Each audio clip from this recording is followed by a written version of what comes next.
কেন পারবে না?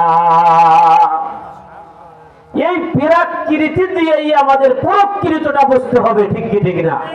বোঝা যাচ্ছে না ইনশাআল্লাহ? দুনিয়ার দোকানপাট বন্ধ থাকলে, এক দোকান খোলা থাকলে যদি মিষ্টির দাম বেড়ে যায়, তাহলে সমস্ত মাখলুক যখন ঘুমায় আর আপনি যদি তখন দাঁড়াইয়া মালিকের কুদরতে পায়ে যদি সেজদা দেন, মালিকের কাছে অবশ্যই আপনার মর্যাদা বেড়ে যাবে। ফাইন্নাহু কুরবাতুল লাকুম ইলা রাব্বিকুম। যারা তাহাজ্জুদের নামাজ পড়ে তাদের দ্বিতীয় নম্বর ফায়দা হলো ওই লোকগুলার দাম আল্লাহ তাআলার কাছে বেড়ে যায়। তৃতীয় নম্বর ফায়দা হলো আল্লাহর নবী বিশ্ব নবী বলেন ওয়ামাগফিরাতুল লিসাইয়্যাত। তাহাজ্জুদের নামাজের দ্বারা আল্লাহ তাআলা বান্দার গুনাহগুলি maaf করে দেন। কি হয়ে যায়? তাহাজ্জুদের নামাজের দ্বারা গুনাহ maaf হয়ে যায়। কে বলতেছেন? আল্লাহর নবী। ওয়ামাগফিরাতুল লিসাইয়্যাত, তাহাজ্জুদের নামাজ যারা পড়ে আল্লাহ তাদেরকে maaf করে দেন। অন্য জায়গার ভিতরে আছে যে ইয়াহুত্তুদ যুনুবা কামা ইয়াহুত্তুর রিহুল আসিফ ওয়ারাকাল ইয়াবিসা মিনাশ শাজারাতি। আল্লাহু আকবার। ইয়াহুত্তুদ যুনুবা কামা ইয়াহুত্তুর রিহুল আসিফুল ওয়ারাকাল ইয়াবিসি মিনাশ শাজারাতি।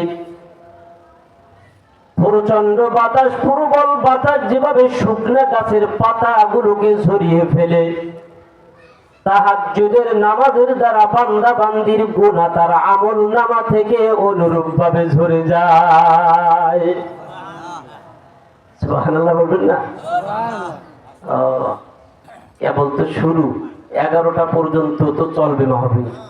একবারে যদি সব জোর দিয়ে দেন তাহলে তো প্রধান বক্তা, তারপরে প্রধান অতিথি, এগুলিকে তো রাখতে হবে, ঠিক কি ঠিক না? কথা বোঝা যাচ্ছে না ইনশাআল্লাহ? তাহলে তাহাজ্জুদের নামাজের দ্বারা কি হয়? গুনাহ maaf হয়। বুঝতেছেন না আপনারা? এগুলো মনে রাখতে হবে। তাহাজ্জুদের নামাজ হলো আল্লাহর ওলিদের নবীদের আদর্শ, তাই না? আমি যখন পড়বো আমার নামটাও ওলিদের খাতায় লেখা হবে। তাহাজ্জুদের নামাজ হলো, তাহাজ্জুদের নামাজের দ্বারা আল্লাহ তাআলার কাছে মর্যাদা বাড়ে। তৃতীয় নম্বর, তাহাজ্জুদের নামাজের দ্বারা গুনাহ maaf হয়ে যায়। কি হয়ে যায়? গুনাহ maaf হয়ে যায়। এই হাদিসের ভিতরে আরো অনেক ফায়দা লেখে।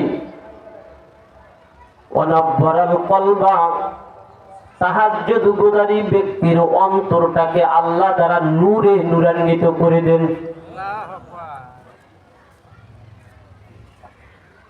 ওয়া আহসানাল ওয়াজহা, তাহাজ্জুদ গুজারির চেহারাটাকে আল্লাহ উজ্জ্বল করে দেন।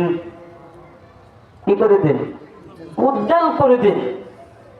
কালো হলেও তার চেহারার ভিতরে এমন একটা কমলতা, এমন একটা নমনীয়তা আল্লাহ তাআলা দান করেন যে যারা আল্লাহর ওলি, যারা বুজুর্গ, তারা তার ওই চেহারার অবস্থা দেখলেই বুঝতে পারেন এই লোকটা তাহাজ্জুদ গুজার।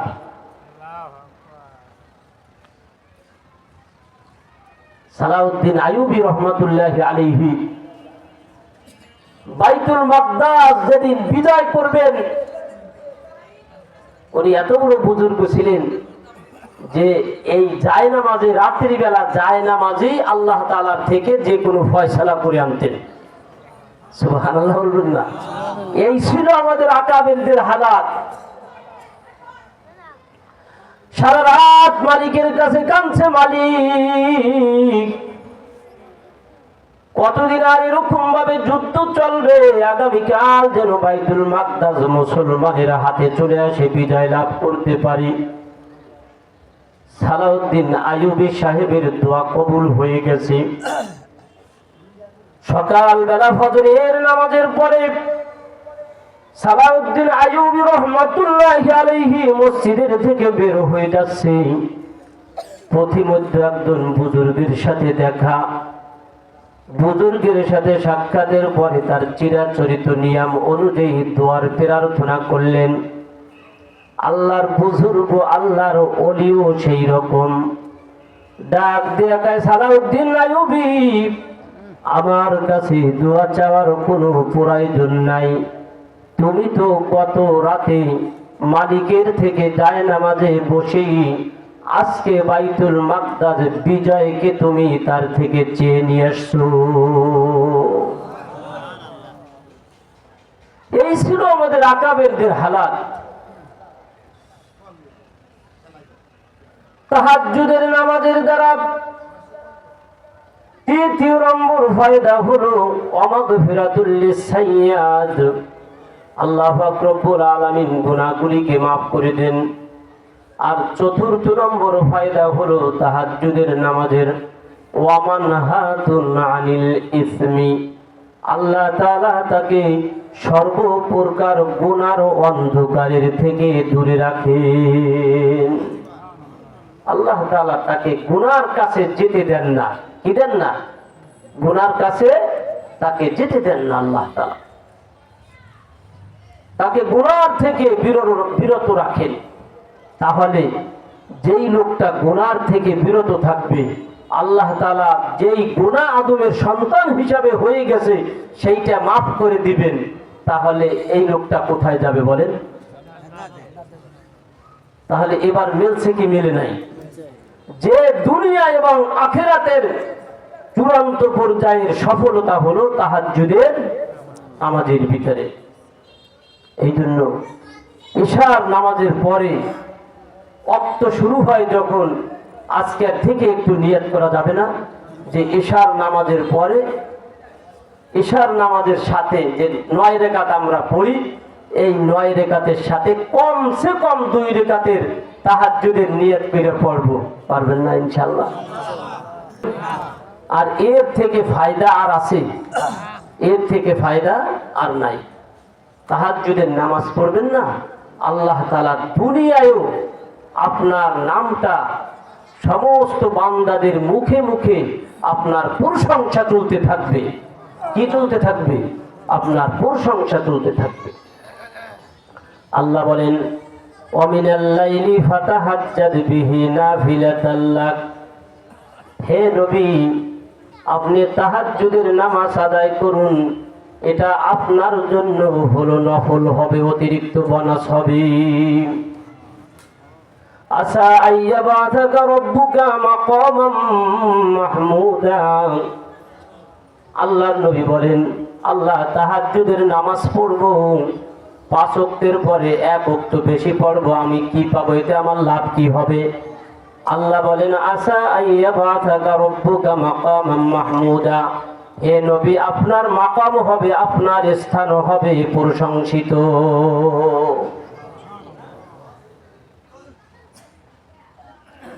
নবীর নাম হলো মুহাম্মদ। নবীর নাম কি? মুহাম্মদ। নবীর নাম হলো আহমদ। আল্লাহর নাম হলো হামিদ।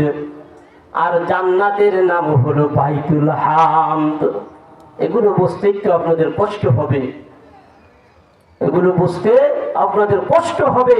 তো আল্লাহ সহজে যেটা কথাটা হলো যে আল্লাহর নবী, বিশ্ব নবী, তাহাজ্জুদের দ্বারা আল্লাহ তাআলা তার নামকে মানুষের মুখে, ফেরেশতাদের মুখে প্রশংসার পাত্র বানিয়ে দিয়েছেন। ঠিক কি ঠিক না?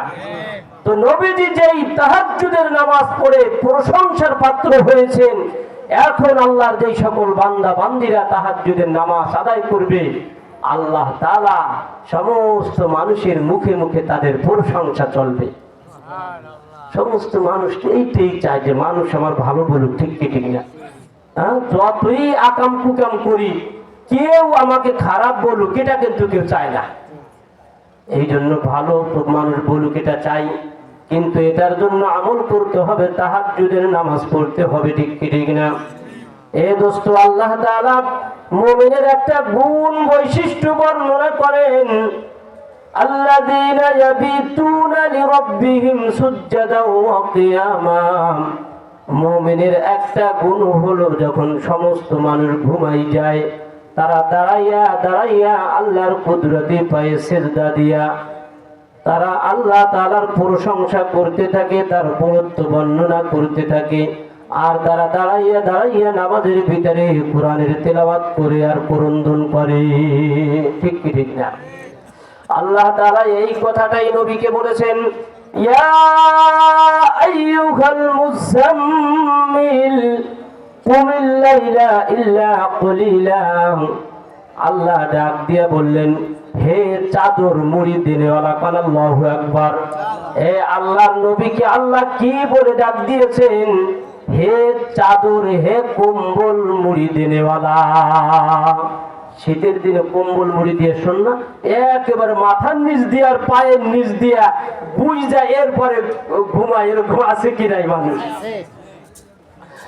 দারুন নাদওয়ার ভিতরে, যেটা হলো মক্কার মুশরিকদের ও মুসলিমদের সংসদ ভবন ছিল, এই দারুন নাদওয়ার ভিতরে ইসলাম এবং মুসলমানদের বিরুদ্ধে ষড়যন্ত্র করা হতো। এই দারুন নাদওয়ার ভিতরে সলা পরামর্শ করা হয়েছে, সিদ্ধান্ত নেওয়া হয়েছে মুহাম্মদকে এমন একটা উপাধি দেওয়া হবে, মুহাম্মাদের এমন একটা নাম দেওয়া হবে, যেই নাম যখন আরবের মানুষেরা শুনবে তখন মুহাম্মাদের কাছে কেউ আর যাবে না। ওই নাম শোনার পরে সকলেই মুহাম্মাদের থেকে দূরে থাকবে। তারা সকলেই সলা পরামর্শ করে সিদ্ধান্ত নিয়েছে, কাল সকালবেলা মুহাম্মাদকে আর নাম ধরে ডাকা যাবে না। মুহাম্মাদকে সকালবেলা থেকে আমরা সকলে কাহেন কাহেন অর্থাৎ জাদুকর বলে ডাকবো। কি বলে? কাহেন জাদুকর বলে ডাকবো। আল্লাহর নবী, নবী আরবি মুহাম্মদুর রাসূলুল্লাহ সাল্লাল্লাহু আলাইহি ওয়াসাল্লাম যখন এই কথাটা শুনলেন, আদমের সন্তান হিসাবে মানবিক দিক দিয়ে নবীজিও কষ্ট পাইতেন। নবীজির মনের ভিতরে বড় আঘাত লাগলো। আমার বংশের লোকেরা, আমার আপন জনেরা আমাকে কাহেন বলে গালি দেয়, মানুষদেরকে আমাদের থেকে সরাইতে চায়। নবীজি বুকের ভিতরে, মনের ভিতরে কষ্ট নিয়া রাত্রিবেলা চাদর মুড়ি দিয়ে ঘুমাইয়াছে। আল্লাহ জিবরাইল আমিনকে ডাক দিয়ে, জিবরাইল রে যাও যাও, আমার নবীকে ডাক দিয়ে বলো ঘুমাই থাকলে হবে না। ইয়া আইয়ুহাল মুযাম্মিল কুমিল লাইলা ইল্লা কলিলা নিসফাহু আবিনকুস মিনহু কলিলা। হে চাদর মুড়ি দেনেওয়ালা, হে কম্বল মুড়ি দেনেওয়ালা, উঠে যান। রাত্রি তো ঘুমানোর জন্য নয়, আপনি রাত্রির 1/3 ঘুমাবেন, বাকিটা দাঁড়াইয়া দাঁড়াইয়া নামাজ পড়বেন। বন্ধুরা, আমার হুকুম এসে গেল। আল্লাহর নবী এত সুন্দরভাবে তাহাজ্জুদের নামাজ পড়েছেন। হযরতে আয়েশাকে জিজ্ঞাসা করা হয়েছে, উম্মুল মুমিনিন আয়েশা, আল্লাহর নবী বিশ্ব নবীর রাত্রি বেলার নামাজ কেমন ছিল? হযরতে আয়েশা বলেন, রাত্রি বেলা আল্লাহর নবী 3 রাকাত পড়েছেন, এরপরে 4 রাকাত পড়েছেন। এ দোস্ত, 3 রাকাত হলো বিতর নামাজ, এরপরে 4 রাকাত হলো তাহাজ্জুদের নামাজ। কোন কোন riwayতের ভিতরে আছে সালাসাতুন ওয়া সিত্তিনা, 3 রাকাত পড়েছেন, এরপরে 6 রাকাত পড়েছেন। অনেক riwayতের ভিতরে আছে সামানুন ওয়া সালাতুন, 3 রাকাত পড়েছেন, এরপরে 8 রাকাত পড়েছেন। হযরতে আয়েশা বলেন, নবীজির এই রাত্রির 4 রাকাত এত সুন্দর ছিল, এত সুন্দরভাবে নবীজি আলাইহিস সালাতু ওয়াস সালাম এই রাত্রির নামাজ পড়তেন। লম্বা কিয়াম করতেন, লম্বা রুকু করতেন, লম্বা সিজদা করতেন। হযরতে আয়েশা বলেন, এত লম্বা সিজদা নবীজি দিতেন যে আমরা ওই এক সিজদার ভিতরে 1 আয়াত নয়, 2 আয়াত নয়, নবীজির এক সিজদার ভিতরে কোরআনের 50 আয়াত আমরা তেলাওয়াত করতাম। আল্লাহু আকবার। এভাবে লম্বা কিরাত দিয়ে নবীজি নামাজ পড়তেন। সাহাবায়ে কেরাম এমনকি ফজরের আযানের মুয়াজ্জিন যখন পর্যন্ত না আসতো, তখনও পর্যন্ত নবীজি এই নামাজের দোয়ার ভিতরেই থাকতেন। হযরতে বিলাল রাদিয়াল্লাহু আনহু একদিন আসলেন, দেখলেন নবীজি এখনো ক্রন্দন করতেছে, কাঁদতেছে তাহাজ্জুদের ভিতরে। বিলাল ডাক দিয়ে, গো নবীজি, মা তাকদ্দামা মিন যামবিকা ওয়া মা তাআখার, আপনার পূর্বের এবং সামনের সব গুনাহ আল্লাহ মাফ করে দিয়েছেন। এরপরেও কেন আপনি এত কষ্ট করে রাত্রি জাগরণ করেন? এত লম্বা কিয়াম আপনি কেন করেন? এত লম্বা রুকু সিজদা আপনি কেন করেন যে আপনার পাটা ভুলে যায়, দাঁড়াইয়া থাকতে থাকতে আপনার শরীরটা ভুলে যায়? আল্লাহর নবী আরবি মুহাম্মদুর রাসূলুল্লাহ সাল্লাল্লাহু আলাইহি ওয়াসাল্লাম ডাক দিয়ে কয়, বেলাল, ও বেলাল, আল্লাহ আমার জিন্দেগীর সব গুনাহ মাফ করে দিয়েছেন, সব কিছু ঠিক আছে, এরপরেও কি আমি আল্লাহর শুকর গুজারি বান্দা হব না? বন্ধুরা রে আমার, এই জন্য আল্লাহর নবীর পরে যত ওলিরা দুনিয়ার ভিতরে এসেছেন, কেউই তাহাজ্জুদের নামাজ ছাড়া আল্লাহর ওলি হতে পারে নাই। আল্লাহ তাআলা এই কথাটাই কোরআনের ভিতরে বলেন, আমার মুমিন, আমার প্রিয় বান্দাদের একটা গুণ হলো আল্লাযীনা ইয়াবিতুনা লিরাব্বিহিম সুজদান ওয়া কিয়ামা। রাত্রি বেলার ঘুমের কথা কোরআন শরীফে নাই, যত জায়গার ভিতরে মুমিনের বৈশিষ্ট্য আর সিফাত বর্ণনা করা হয়েছে, সব জায়গার ভিতরে রাত্রি জাগরণের কথা বলা হয়েছে। কিসের কথা? রাত্রি জাগরণের কথা, কিয়ামুল লাইলের কথা বলা হয়েছে। আল্লাহ বলেন, আমার মুমিন বান্দাদের একটা গুণ হলো আল্লাযীনা ইয়াবিতুনা লিরাব্বিহিম সুজদান ওয়া কিয়ামা। আমার মুমিন বান্দারা রাত্রি যখন গভীর হয়ে যায়, আরামের ঘুমকে হারাম করে আরামের শয্যার থেকে বিচ্ছিন্ন হয়ে আল্লাহ তাআলার কুদরতি পায়ে তারা সিজদা দিয়ে কান্দে। আল্লাহ অন্য আয়াতের ভিতরে বলেন, তাতাজাফা জুনুবুহুম আনিল মাদাজি ইয়াদউনা রাব্বাহুম খাউফান ওয়া তামাআন। আল্লাহর মুমিন বান্দাদের একটা গুণ হলো যখন রাত্রি গভীর হয়ে যায়, আরামের ঘুমকে হারাম করে শয্যার থেকে বিচ্ছিন্ন হয়ে তারা নামাজের মধ্যে দাঁড়িয়ে যায়, সিজদা দিয়ে কান্দে, আল্লাহুম্মা গফিরলি ওয়ারহামনি ওয়ারযুকনি ওয়াহদিনি। এভাবে আল্লাহ তাআলার কাছে তারা দোয়া করতে থাকে।